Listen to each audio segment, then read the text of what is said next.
kesempatan bagi penuntut umum untuk menanggapi pembelaan yang telah saudara sampaikan dalam persidangan sebelumnya dalam bentuk replik. Baik, bagaimana penuntut umum? Bisa mau tanggapi sekarang? Sekarang, siap. Bisa repliknya? Siap. Silakan dibacakan. Terima kasih, Pak.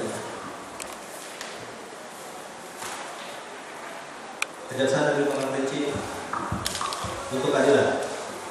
Terkait penuntut umum atas nota pembelaan atau pledoi saudara tim penasihat hukum terdakwa.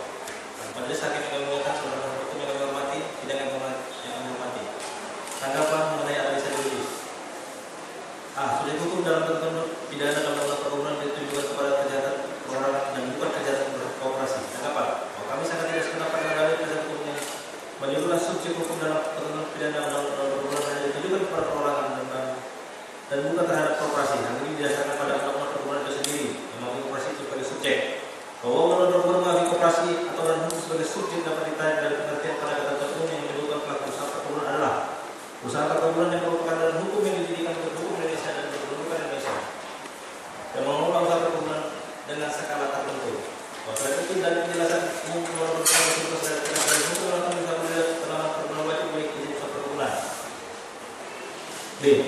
Penuntut umum salah menafsirkan ketentuan Undang-Undang 40 Tahun 2000 tentang pasal terbatas terkait pertanggungjawaban direksi atau pengurus suatu perseroan. Tanggapan.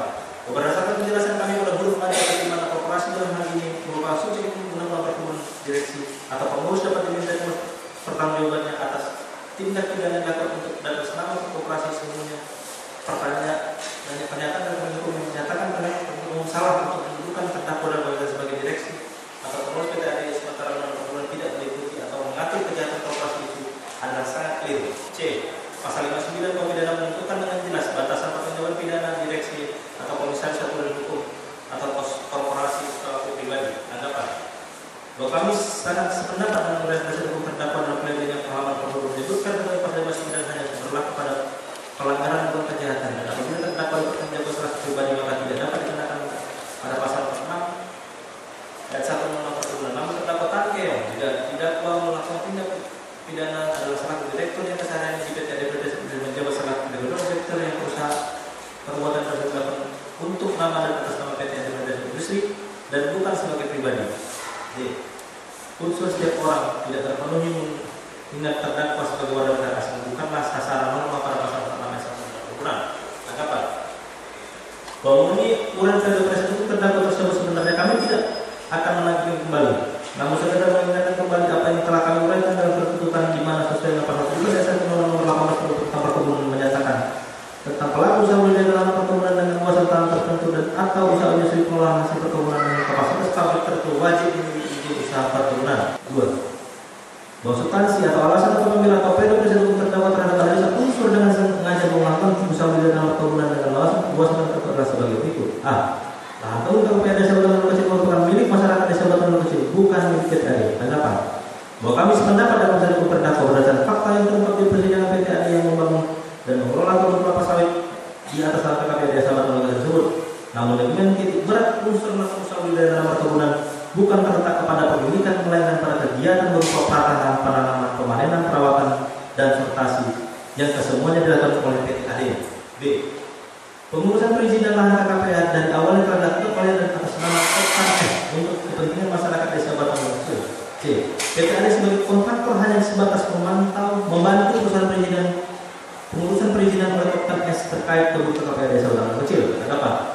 Bahwa sebagaimana telah kami uraikan unsur tuntutan berdasarkan fakta-fakta perubahan persidangan, seharusnya pihak Desa Industri yang dalam ini dikelola oleh terdakwa dalam melakukan kerjasama dengan koperasi penyelenggaraan untuk pembangunan pengelolaan kebun kelapa sawit KKPA Batan Kecil tidak membiarkan begitu saja. Setiap usaha budidaya tanah perkebunan dilakukan tanpa adanya izin usaha perkebunan akan tetapi harus mengusut kembali kewajiban peraturan terkait dan izin melakukan kegiatan usaha budidaya tanah perkebunan. D. Kegiatan pembangunan dan atau budidaya tanaman kebun KPA Desa Batan Kecil merupakan desakan masyarakat Desa Batan Kecil untuk meningkatkan perekonomian mereka. Namun masyarakat tidak menginginkan tanah tersebut menjadi tak guna usaha. C. Kegiatan pembangunan kebun KPA Desa Batan Kecil dilakukan oleh PT AD untuk dan atas nama Koptan S. Tanggapan.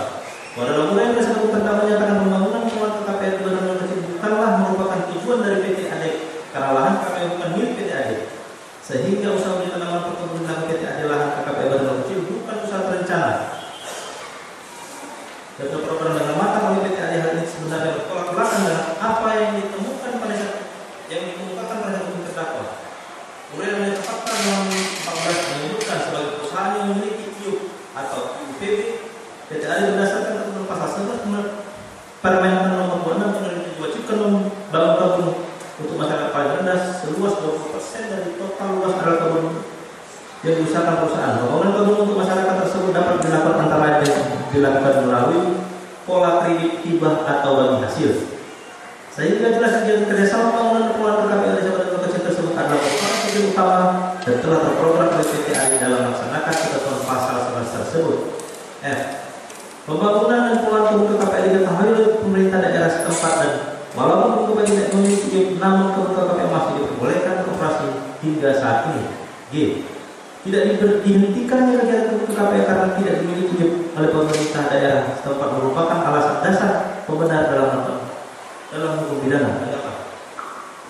Bahwa sejalan dengan undang hukum terdakwa dalam pledoinya dengan menurut pendapat ahli dari sudah menyebutkan ketentuan pidana dalam pasal pertama kebun merupakan rumusan delik agar ditaati administrasi dan seterusnya. Apabila berdasarkan hukum administrasi tidak ada pemberhentian maka belum ada kesalahan di bidang administrasi dan untuk itu tidak perlu menggunakan hukum pidana terkait hal tersebut.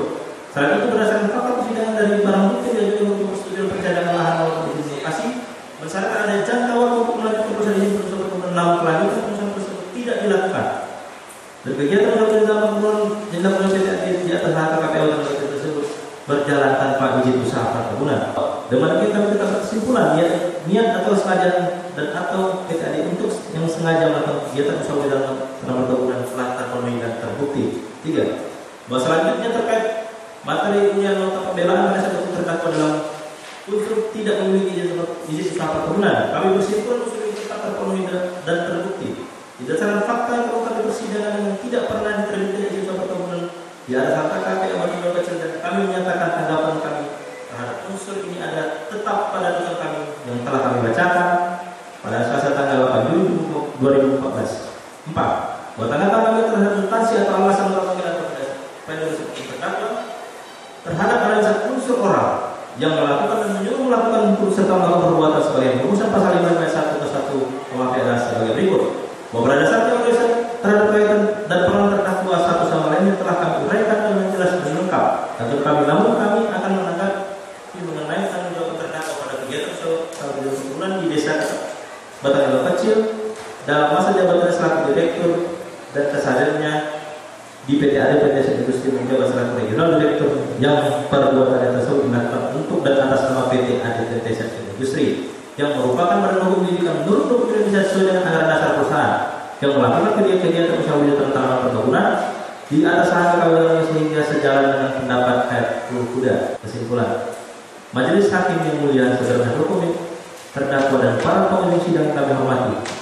Berdasarkan pertimbangan hukum tersebut di atas maka kami tidak satu memohon agar Ketua Majelis Hakim yang memeriksa perkara ini memberikan putusan sebagai berikut. 1. Menerima tanggapan tim tersebut atas nota pembelaan dari hukum terdakwa. 2. Menolak atau mengesampingkan seluruh isi nota pembelaan diajukan oleh pihak terdakwa. 3. Menghukum terdakwa Tan Keong sesuai dengan tuntutan pidana yang kami bacakan dan diajukan pada sidang hasil tanggal 8 Juli 2014. Demikian rapid jasa dalam atas perkara Tan Keong kami bacakan dan diserahkan dalam sidang hasil tanggal 12 Juli 2014. Selanjutnya kami serahkan penilaian kepada Majelis Hakim yang mulia dengan harapan Majelis Hakim berkenan kiranya menerima dan melakukan dan dapat memberikan keputusan yang seadil-adilnya.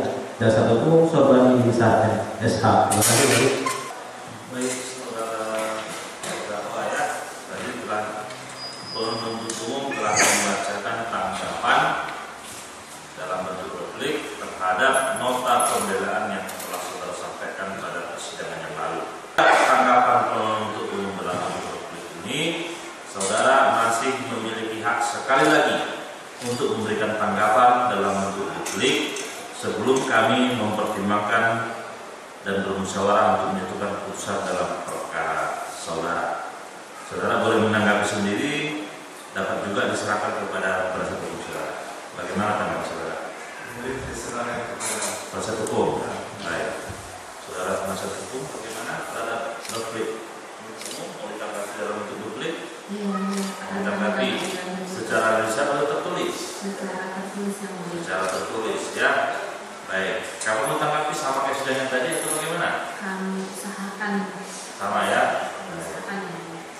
ya.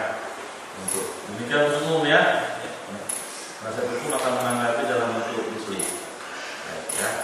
Untuk memberikan kesempatan kepada terdakwa melalui penasihat hukumnya memberikan tanggapan dalam bentuk profil yang telah disampaikan oleh penuntut umum. Jadi dan kembali pada hari Rabu tanggal 16 bulan Juli tahun 2014. Terdakwa kembali dalam tahanan perpecahan dan memerintahkan kepada umum pada putra persidangan itu. Jangan selesai.